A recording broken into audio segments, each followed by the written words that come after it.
শুনতে সাধারণ একটা রাজনৈতিক খবর মনে হতে পারে, কিন্তু এই ভিডিওর ভিতরে আছে ক্ষমতা, ষড়যন্ত্র আর একটা বড় আইনি লড়াই।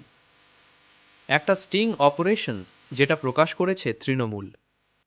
আর এখন সেই ভিডিও নিয়েই সরাসরি হাইকোর্টে পৌঁছে গেছেন হুমায়ুন। কিন্তু আসল প্রশ্নটা হলো, এটা কি সত্যি নাকি পুরোটা একটা পরিকল্পিত চাল? শেষ পর্যন্ত দেখুন, কারণ সত্যিটা এত সহজ না। রাজনীতিতে স্টিং অপারেশন নতুন কিছু না। গোপনে ভিডিও রেকর্ড করা, তারপর সেটা প্রকাশ করে কারো বিরুদ্ধে প্রমাণ দেখানো। এই ঘটনাতেও ঠিক সেটাই হয়েছে। তৃণমূল একটি ভিডিও প্রকাশ করে যেখানে গুরুতর অভিযোগ তোলা হয়েছে, কিন্তু এখানেই গল্পটা বদলে যায়।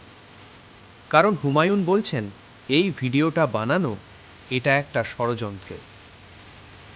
একদিকে শাসক দল বলছে এই ভিডিওই প্রমাণ, অন্যদিকে হুমায়ুনের দাবি পুরোটাই স্ক্রিপ্টেড। রাজনৈতিকভাবে তাকে ফাঁসানোর চেষ্টা। এখানে সবচেয়ে গুরুত্বপূর্ণ বিষয়টা হলো ভিডিওটা আসল নাকি সাজানো, আর কেন এখনই এটা প্রকাশ করা হলো। কারণ রাজনীতিতে টাইমিং কখনোই র্যান্ডম হয় না। এই লড়াই এখন শুধু মিডিয়ার মধ্যে নেই, এটা পৌঁছে গেছে আদালতে। হুমায়ুন সরাসরি গেছেন হাইকোর্টে। তার বক্তব্য পরিষ্কার, যারা এই ষড়যন্ত্র করেছেন প্রত্যেককে আইনের আওতায় আনা হবে। এটা শুধু নিজের ইমেজ বাঁচানোর লড়াই না, এটা ক্রেডিবিলিটি বনাম কনস্পিরেসি। এই ঘটনাটা গুরুত্বপূর্ণ কেন?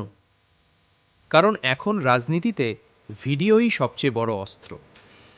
একটা ভিডিও একটা ক্যারিয়ার শেষ করে দিতে পারে, আবার একটা দলকে অ্যাডভান্টেজ দিতেও পারে।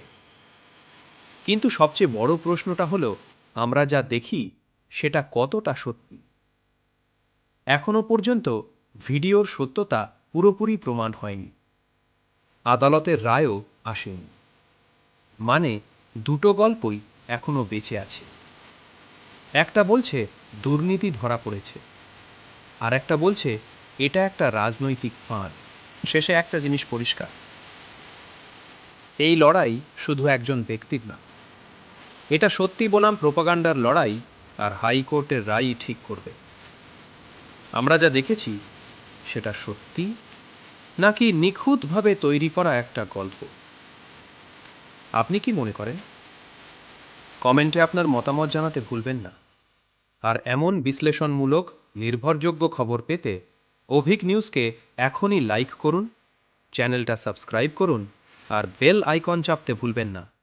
কারণ পরের বড় আপডেটটা আপনার মিস করা উচিত না।